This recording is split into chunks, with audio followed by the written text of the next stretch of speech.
Matapos ang mahabang bakasyon, muling nagbukas ang paaralan dito sa amin, isang lumang eskwelahan sa gitna ng isang tahimik na baryo.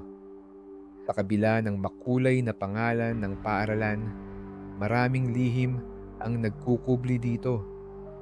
Isang lihim na may kinalaman sa isang madugong kasaysayan ng isang estudyante na naging sanhi ng takot at pangambang bumalot sa buong komunidad. Si Sarah, isang batang babae na may mahabang itim na buhok at maputlang kutis, ay pumanaw sa paaralang iyon mga 5 taon na ang nakalipas. Siya ay isa sa mga pinakamahusay na estudyante sa klase, ngunit sa isang gabi ng madilim na taglamig, natagpuan siya ng kanyang mga kaklase na nakabitin sa loob ng isang lumang silid-aralan. Isang silid na itinuturing na hindi pinapasok ng kahit sino. Ayon sa mga kwento ng mga matatanda, si Sarah ay may malaking lihim. May mga tsismis na sinasabing siya ay nakikipag-ugnayan sa isang mangkukulam na nagbigay sa kanya ng kapangyarihan upang makapaghiganti sa mga nang-api sa kanya. Isang gabing hindi siya umuwi, naisip ng kanyang pamilya na may nangyaring masama sa kanya. At nang matagpuan siya sa eskwelahan, ang kanyang katawan ay tila naglalabas ng kakaibang amoy. Isang amoy ng nasunog na buhok at kahoy na nasusunog. Ang amoy ng hindi malilimutang takot. Ang eskwelahan ay nagkaroon ng masamang reputasyon pagkatapos ng insidenteng iyon. Ngunit hindi lamang ang trahedya ng pagkamatay ni Sarah ang dahilan ng takot. Ayon sa mga tsismis, ang kanyang kaluluwa ay hindi matahimik. Siya raw ay naglalakad pa rin sa mga eskwelahan, nagmamasid sa mga estudyanteng walang kamalay-malay, naghahanap ng mga bagong biktima. Matapos ang kanyang kamatayan, nagsimulang magkaroon ng mga hindi maipaliwanag na kaganapan sa paaralan. Maraming mga guro at estudyante ang nakakaranas ng kakaibang presensya sa mga silid-aralan. Isang araw, isang guro na nagngangalang King Esteseng Salvador ang nakarinig ng isang mahihinang tinig mula sa likod ng kanyang classroom.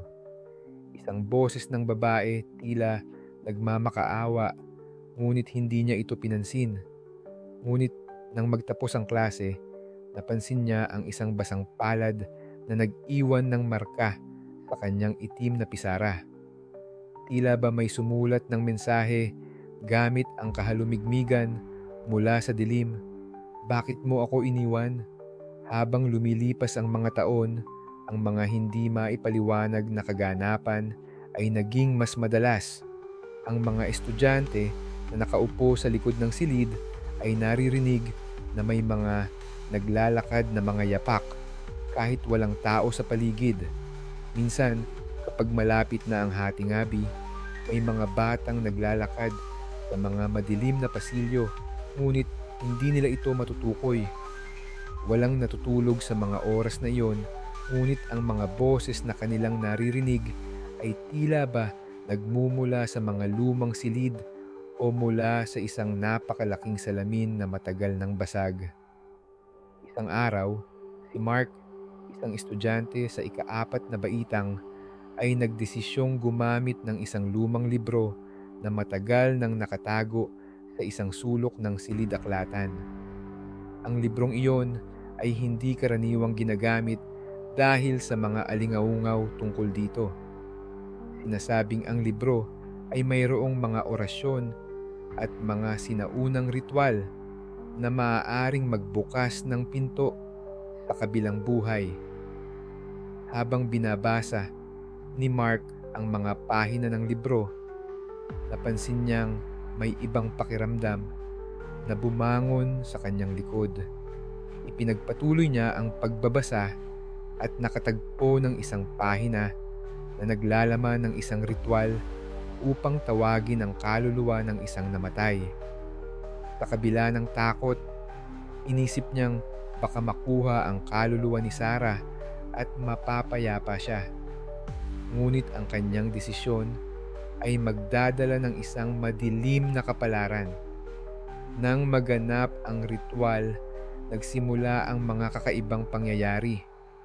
Ang mga ilaw sa silid ay kumislap, ang hangin ay naging malamig, at ang isang malamig na tinig ay sumagot mula sa dilim. "Hinahanap mo ba ako?" Agad na naramdaman ni Mark ang matinding takot at parang may naglalakad sa kanyang likuran. Isang linggo matapos ang insidente, nagsimula ng mag-iba ang ugali ni Mark.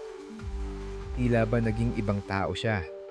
Ang kanyang mga mata ay may isang malalim na pagkakakita at palagi siyang parang tinutukso ng isang hindi nakikitang presensya.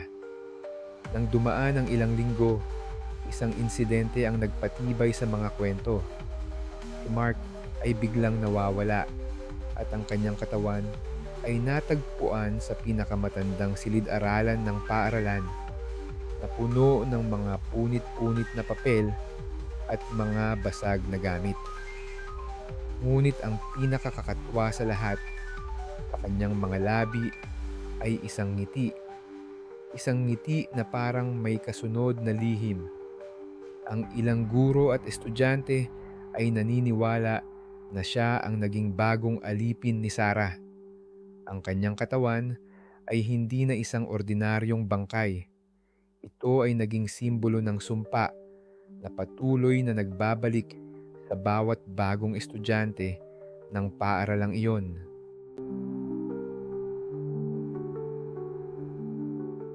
Hanggang ngayon, ang mga kwento tungkol kay Sarah at kay Mark ay patuloy na ipinasa sa mga estudyante ng paaralan.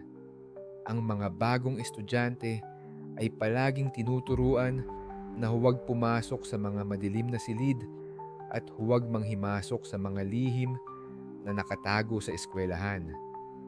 Ngunit marami ang patuloy na humahanap ng mga sagot at walang nakakaalam kung hanggang kailan mamamayani ang mga kaluluwa ng mga estudyanteng hindi matahimik.